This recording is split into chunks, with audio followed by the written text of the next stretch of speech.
बिस्मिल्लाहिर्रहमानिर्रहीम। अस्सलाम वालेकुम। लेक्चर नंबर है 48 और फाइलम जो हम पढ़ने जा रहे हैं दैट इज़ अ ड्यूट्रोमाइकोटा। इसमें वो सारे फंजाई शामिल हैं जिसके अंदर अभी तक सेक्सुअल रिप्रोडक्शन देखी नहीं गई। So this includes all those fungi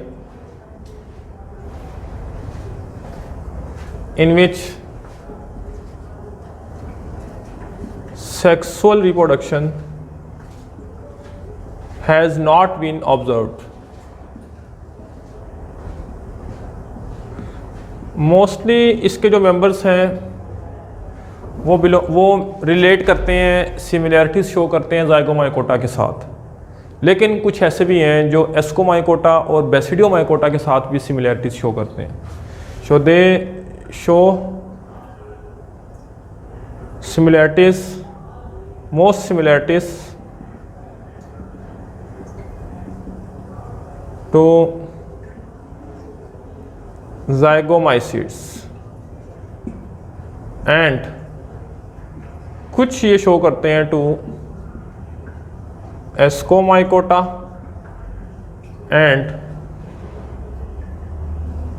Basidiomycota. क्योंकि सेक्सुअल रिप्रोडक्शन नहीं देखी गई, अगर नज़र आ जाए हमें इनमें सेक्सुअल रिप्रोडक्शन, हम इसको एक सेपरेट फाइला का नाम देंगे। एग्जाम्पल्स हैं इसमें Penicillium, Aspergillus, Alternaria etcetera. Penicillium के बारे में आपकी बुक ने कुछ लिखा है। पेनिसिलियम ये ग्रो करती है ब्रेड पे, डिकेइंग फ्रूट्स पे एटसेट्रा। पेनिसिलियम जब एसेक्सुअल रिप्रोडक्शन करता है तो इसके ऊपर हमें नज़र आते हैं brush like conidia.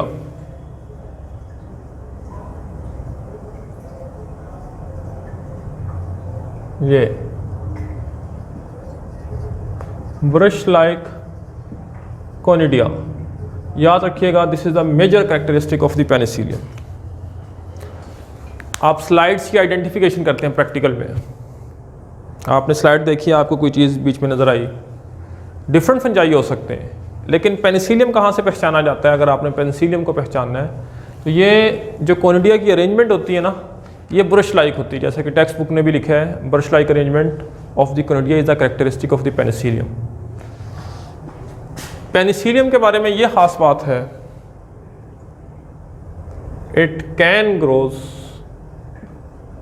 even at very low temperature. For example, refrigerator का जो टेम्परेचर होता है ना, वहां पर भी ये ग्रो करते हैं।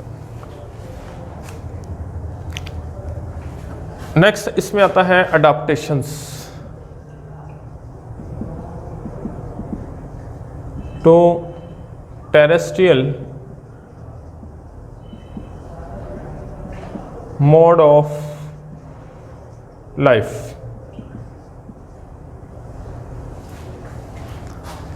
फंजाई कैसे इतने अच्छे तरीके से ज़मीनी माहौल को अडॉप्ट करते हैं, इनमें वो कौन कौन सी करेक्टरिस्टिक्स हैं? पहली बात तो ये है कि they found at everywhere where organic matter is present. जहाँ कहीं भी ऑर्गेनिक मैटर है वहाँ ये पाए जाते हैं। Where organic matter is present. इनकी कुछ फीचर्स हैं जिस वजह से इन्होंने ज़मीनी माहौल को बड़े अच्छे तरीके से अडॉप्ट किए। फीचर्स कौन कौन सी हैं?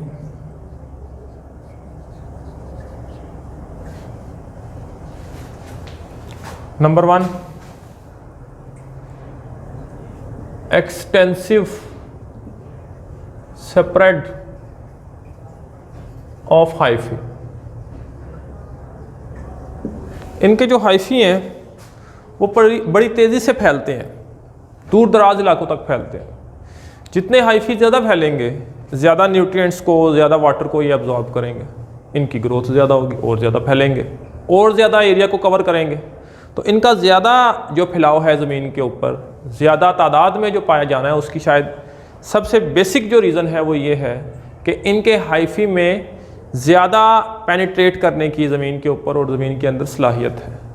तो ज़्यादा न्यूट्रिएंट्स को ये अब्जॉर्ब करते हैं और ग्रोथ के लिए न्यूट्रिएंट्स और पानी का ही होना सबसे अहम चीज़ है। फिर दूसरे नंबर पे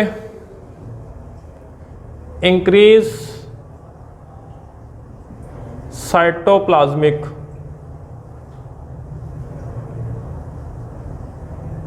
फ्लो इन हाइफी। ये भी ग्रोथ को ज़्यादा करता है। मसलन ये हाइफी है, ये हाइफी की टिप है, ये न्यूट्रिएंट्स फ्लो कर रहे हैं, साइटोप्लाज्म फ्लो कर रहा है, उसमें न्यूट्रिएंट्स फ्लो कर रहे हैं। यहाँ तक पहुँचते हैं तो इसकी ग्रोथ और हो जाती है, फिर आगे पहुँचते हैं न्यूट्रिएंट्स तो और ग्रोथ होती है। तो ये जो हाइफी इलोंगेट हो रहा है साइज़ में, इसकी वजह है साइटोप्लाज्मिक फ्लो।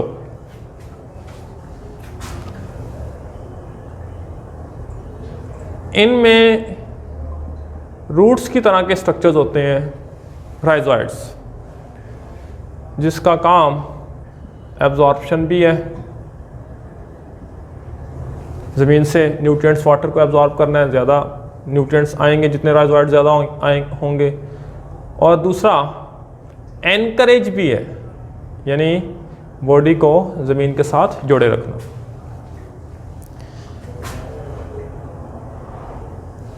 इनकी जो सेल वॉल है, इसमें पाया जाता है काइटिन।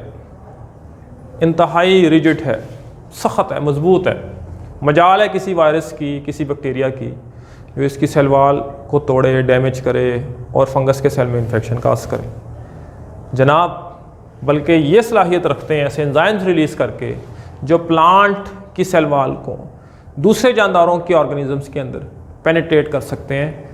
इनको कोई नुकसान शायद इतना नहीं पहुंचा सकता जितना ये किसी दूसरे को नुकसान पहुंचा सकते हैं। So this is resistant to decay. Formation of resistant spores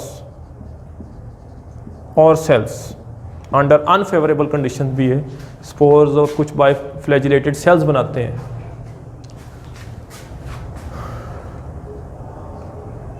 extreme environmental changes को फेस कर सकते हैं। मसलन टेम्परेचर जो है -5 डिग्री सेल्सियस से 50 डिग्री सेल्सियस तक ये बर्दाश्त कर सकते हैं। पीएच की बात करें 2 से लेके 9 तक की पीएच को ये बर्दाश्त कर सकते हैं। बैक्टीरिया वायरसेस नहीं करते इतना टेम्परेचर और इतनी पीएच को बर्दाश्त। हाई ऑस्मोटिक प्रेशर वाले इन्वायरमेंट को ये बर्दाश्त कर सकते हैं,